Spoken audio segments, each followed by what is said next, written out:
Alright guys, so it's like, I don't even know, 11:30 at night. Excuse me.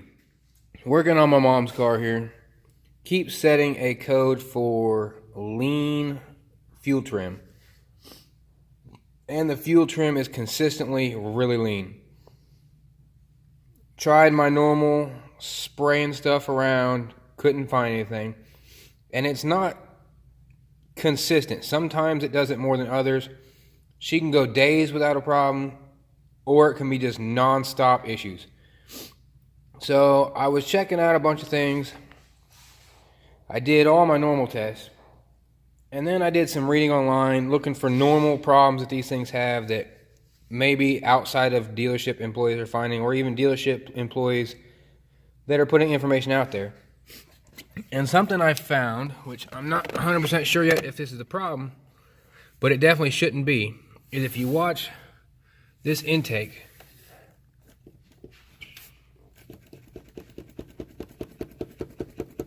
Now, I'm sure with me moving the camera around like crazy, let's see if I can set this here. Damn it. Trying to set it here so you guys can see without me moving it. But you can definitely hear that. And the intake moves. And one of the complaints is that the bolts come loose on these things and they intermittently suck air. So I am going to tighten all the bolts up and see if maybe, just maybe, that fixes the problem. I put a mass airflow sensor on it because driving the car, watching the mass airflow sensor reading versus the calculated air intake reading, the graphs were different, which 99% of the time means you have a mass airflow sensor problem. And a lot of people that fix these codes, anytime I get a 171 lean, a lot of the time it winds up being a mass airflow sensor or a vacuum leak, unmetered air. So it's looking like maybe we have unmetered air going into this intake manifold around the flange where the gaskets are with some loose bolts. So hopefully I can tighten everything up. It won't move anymore. Take it back out, test drive it.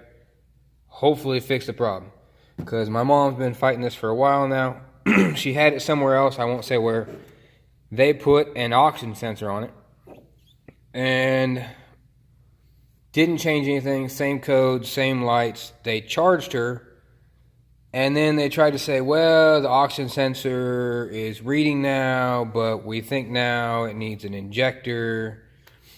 I'm not going to say right now yet that it's not a fueling problem, because it very well could be that one of the injectors is dirty, not flowing correctly. It's possible.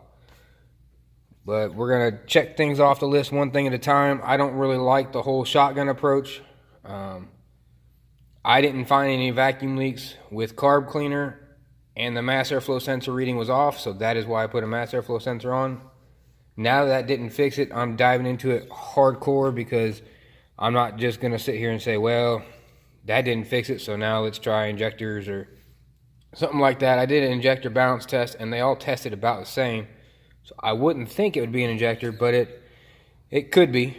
So we'll just keep you guys updated. Keep this video rolling, mesh everything together, and see if we figure out what's going on. On these bolts, I can't make this up. I'm on the last bolt here. Let's see if I can get to where you can actually see it on. Alright, so you can see the tip of the socket right there. Oop, shut my light off. Right there. This is the last bolt. Look at that. I can't make this shit up. I did not loosen it. These bolts are so loose, not even hand tight, not even finger tight. Legit, so loose the ratchet wouldn't tighten them until I finger tighten them. So, gonna get these tightened, and I pray that this is the problem. This is definitely a problem. It might not be the only problem, but it's definitely a problem. And if this fixes it, I will be tickled pink and thrilled. I love fixing tricky shit that other people can't. I don't mean that to sound arrogant. I've been stumped a million times. I just love, not necessarily what other people can't, I guess that's the wrong way to say it. Anything that's been tried to be fixed before, even if it's been me, I tried to fix it. Now it becomes a problem child. It becomes something that is difficult, something outside the normal, where normally I would have expected a mass airflow sensor to fix this. It didn't. Now I'm in my zone. I'm focused. I want to fix this because this car will not beat me. That is my mentality. I don't want to get beat by a freaking vehicle. So if this fixes it, I'm thrilled. If not, we'll keep going down the line and checking shit off because, like I said, at the end of the day, I refuse to be beat by a piece of machine. I am smarter than this thing. It just might take a while. Let's hope and pray that this fixes it. So with all the bolts tight, I'm sure my camera will be rocking, but you can't hear it now because it doesn't move. I'm going to get everything put back together, take this thing out. I really think we might have fixed it. Time will tell. Let's keep it rocking.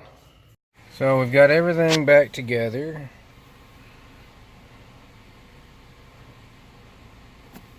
We're going to go through here. First, I'm going to pull up all DTCs. The nice thing about this, you can't see it because it's dark as shit in here for some reason. But, do this a little bit. Maybe. Guess not. This MDT10 scan tool, because it does automatically detect the VIN in the vehicle. Makes it pretty nice. So it's just going through right now and reading all the codes for all the systems, which we should have a lean code.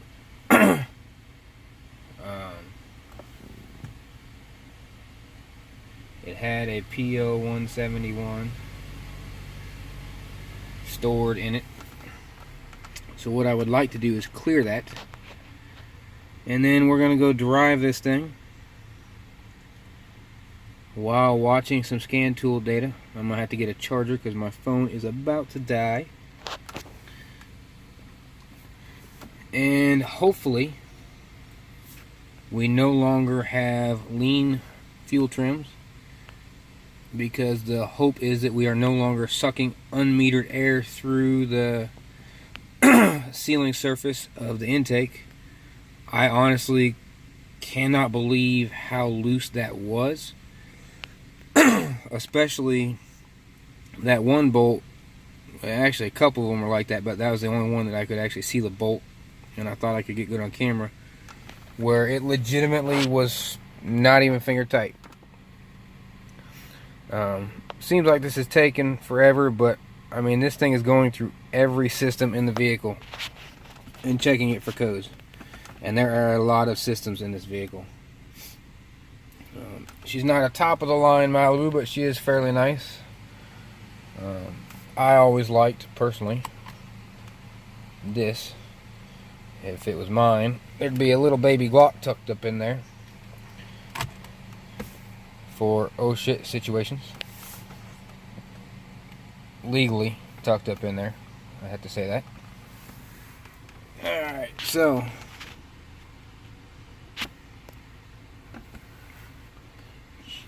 view report. We don't have any codes. So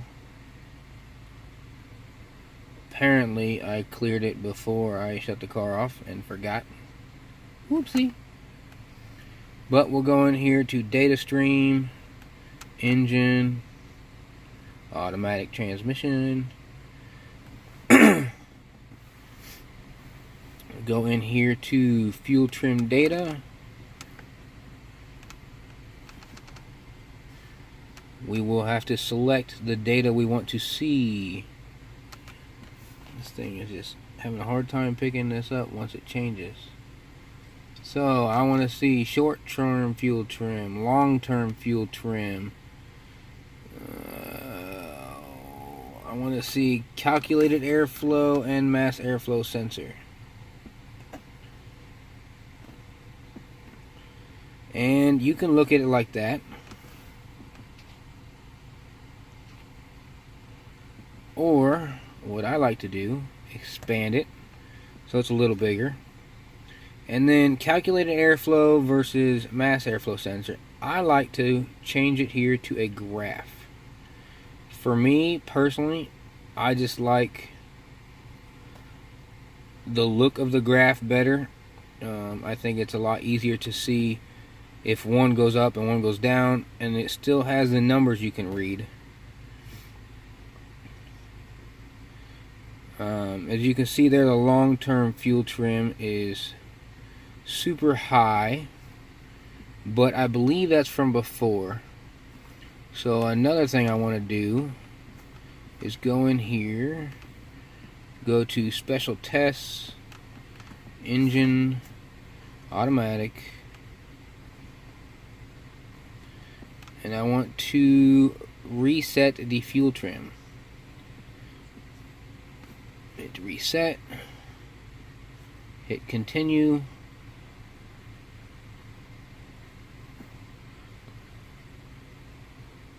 So now the fuel trim should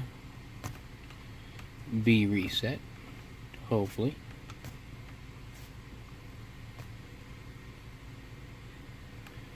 We are going to have to again. Hey, Saturn. Hey, puppy dog. We are going to have to select again the data we want to see. That's not a big deal. We go to math, calculated air, short term, long term, apply. Expand, line graph, and I'm actually going to go grab a phone charger and put the dogs in the house, and we will go drive this and see what we get.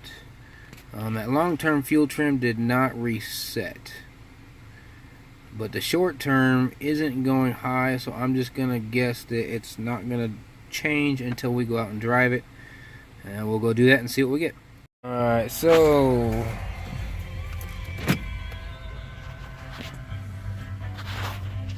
we are going to take it for a drive.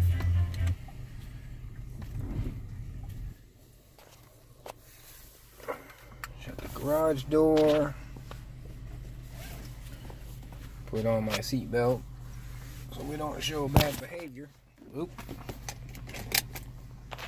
And I'm going to hold this on the screen, but I am not going to watch so that I am not being a distracted driver. If this is not fixed, I should know fairly quickly, because this short-term fuel trim will go to very highly positive very fast. And the long term will be like 40.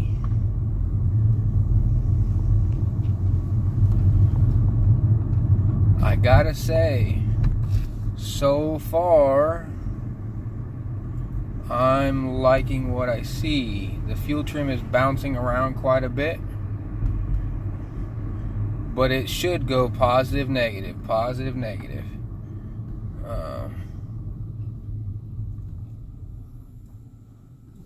Woo!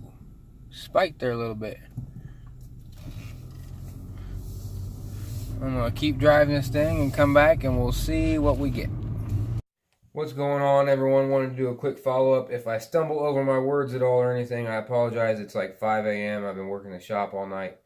But I wanted to wrap this video up. Mom's car's fixed. The intake manifold being loose turned out to be the problem. She's been driving it for a little over a week now. Hasn't had a single issue, where before she would have had one by now. No drivability issues, no check engine light, no code, no nothing. So I'm happy, she's happy. No ill feelings against the shop that tried to fix it first and didn't. I tried to fix it with a mass airflow sensor because I'm not sure why the testing for a leak with carb cleaner didn't work. I guess I didn't get enough carb cleaner down around the intake manifold. Because normally that would pick that up. But it is what it is. Shit happens. At the end of the day, all that matters is keep moving forward and fix it, make the customer happy. And now I've learned, and I'm friends with the guy who worked on it before, so I got a hold of him, let him know what I found, so now he knows what to look for on another one if he has the same problem. So at the end of the day, that's all it's about.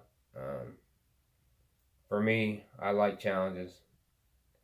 I I thrive under pressure, and I really like winning. Once I think I've got it fixed and it's not fixed, at that point it's a pride thing for me. That thing will not beat me. And I don't care what it takes, what I have to spend, what kind of time I have to spend, if it takes money out of my pocket. At the end of the day, I'm going to win. And I've proven that several times, unfortunately, over the years. It just happens sometimes. But I think my customers see that, and it's a good business strategy for me for the most part. But just want to let you all know that took care of it. So if you have lean codes and you have it looks like you've got unmetered air, make sure to check the intake manifold bolts.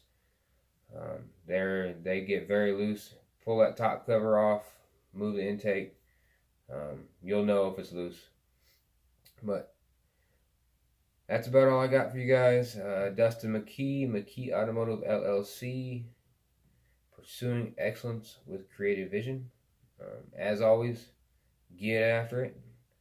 I'm actually going to do some quotes for some customers, some jobs I looked at tonight.